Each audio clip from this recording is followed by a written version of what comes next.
I need to learn how to solder. Hey, I know a guy.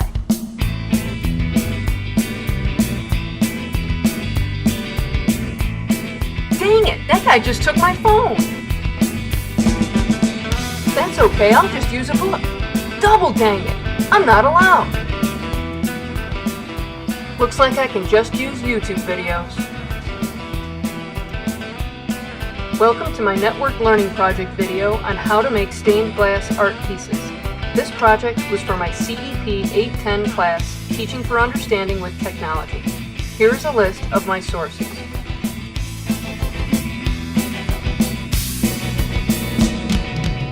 My learning goal was to solder a stained glass art piece using copper foil. I decided to make a letter J for my daughter Josie. It was a lot like putting together a puzzle. I sketched a rough design and cut the pieces to fit.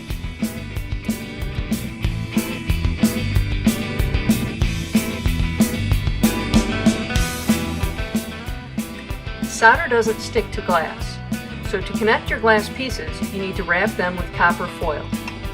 Another method of stained glass uses lead or zinc cane, which is more traditional, but copper foil is usually used for smaller pieces. The foil has an adhesive back and needs to be crimped around the edges of the glass. You must also make sure your foil is firmly and smoothly attached to the glass. You can buy a tool called a FID, but I found that a popsicle stick works just fine.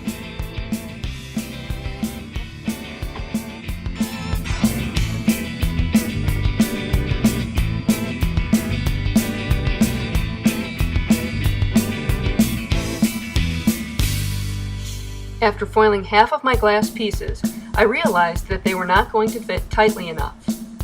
So I created a new, more simplistic pattern.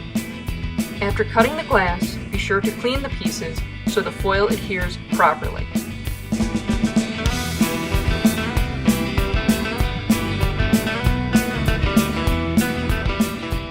Here I'm cutting the last piece after I foiled everything else to make sure it fits. I used a glass cutter to score a straight line and used glass cutter pliers to break it cleanly. You can also use wheeled glass nippers for making shorter cuts.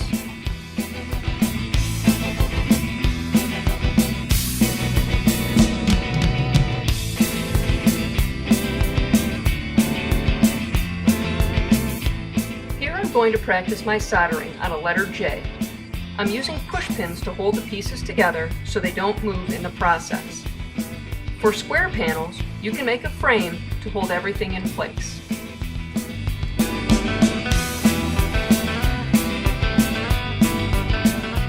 Here I'm brushing flux on the copper foil.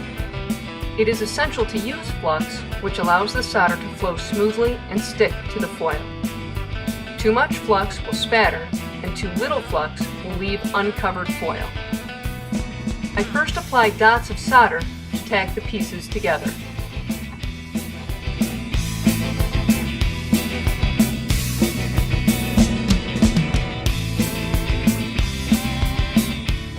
Here I'm trying to solder a long seam.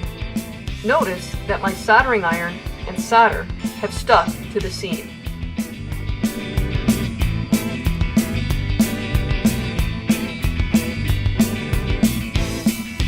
I keep trying to remelt the solder to smooth out the seam, but it just won't flow like all the videos show.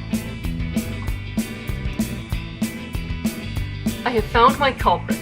I need to tin the tip of my soldering iron, which is what I'm doing here. After watching videos again, I am now holding the soldering iron correctly, like a bicycle handle, not a pencil.